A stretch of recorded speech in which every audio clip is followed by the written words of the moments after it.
Hello and thank you for watching. My name is Rachel Barnett with Gentle Frog. I'm here to create videos for you to help you understand QuickBooks slightly better than you currently do.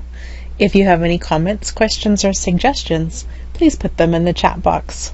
Thank you. In this video, I want to talk to you about our quality control checklist. This isn't really our checklist, this is your checklist. This is a checklist that we created with the do-it-yourselfer in mind.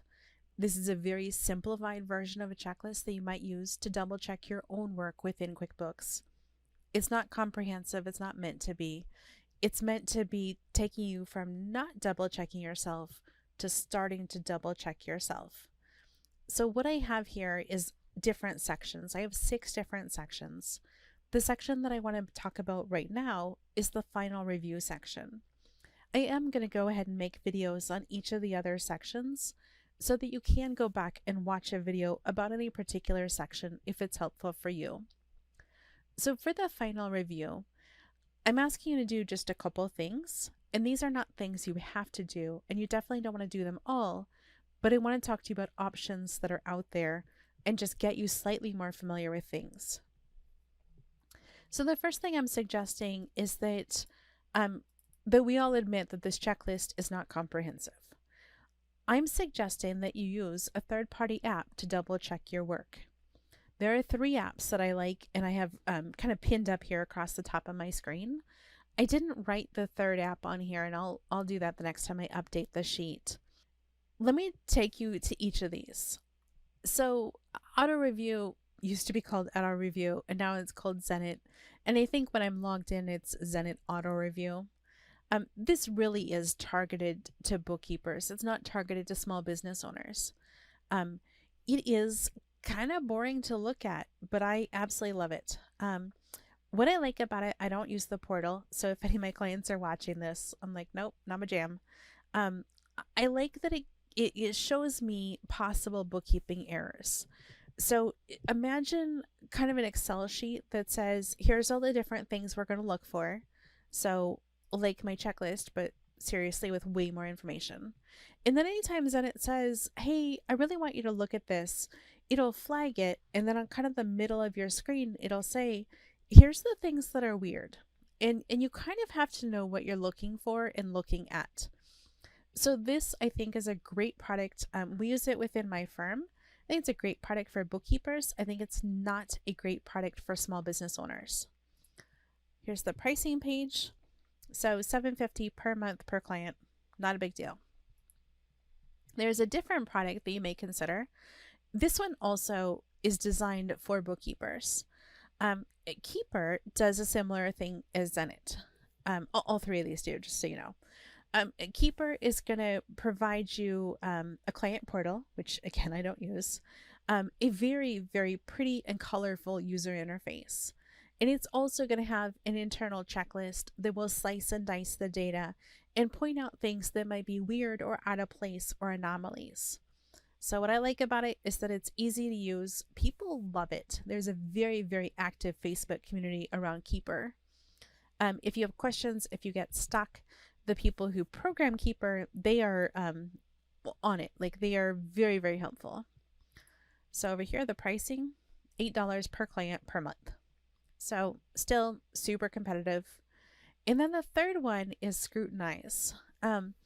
Scrutinize, I have been, I guess, LinkedIn friends. I've been LinkedIn friends with the founder for about 3 years.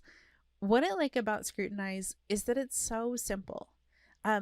This is designed for your bookkeeping team, but I like this a lot also for the small business owner.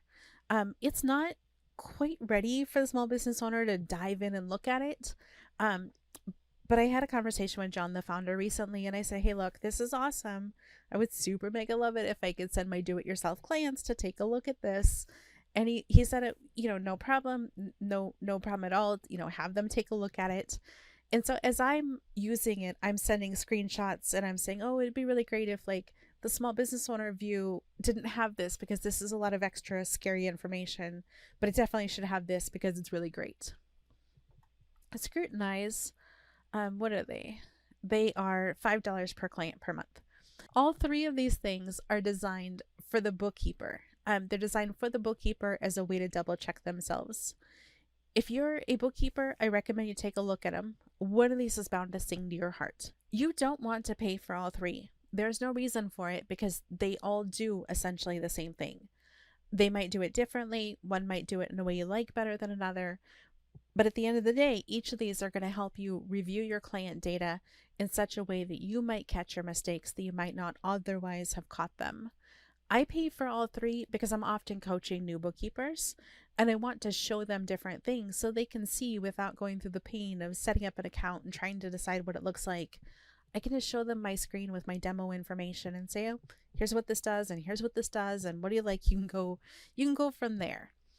But for the small business owner, if you're the kind of person who really, really likes digging into your QuickBooks, I encourage you to take a look at these products.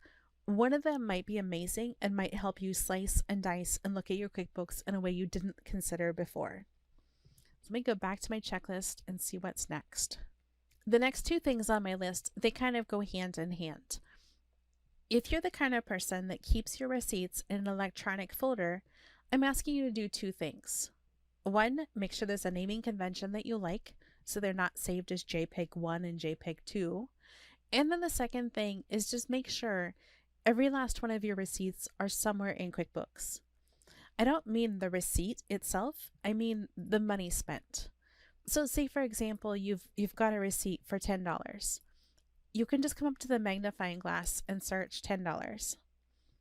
I didn't pick a good example. What do we know is in here? We know $34 is in here. So if you have a receipt for $34, you'd come over here, you would search for $34 and you would say, oh, yep, that's in QuickBooks. The real reason you're doing this is because there is a tiny chance that you might have bought something for cash and you might have forgotten to record it in QuickBooks.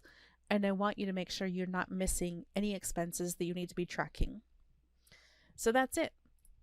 If you're using an app, your app is going to organize it for you. If you're not using an app, if you're just using an electronic file folder, make sure your file folder is organized. If my team and I can help you with anything, please don't hesitate to reach out. If you have any questions, please don't hesitate to leave them in the comments. If this video has been helpful, please like and subscribe. Thank you so much.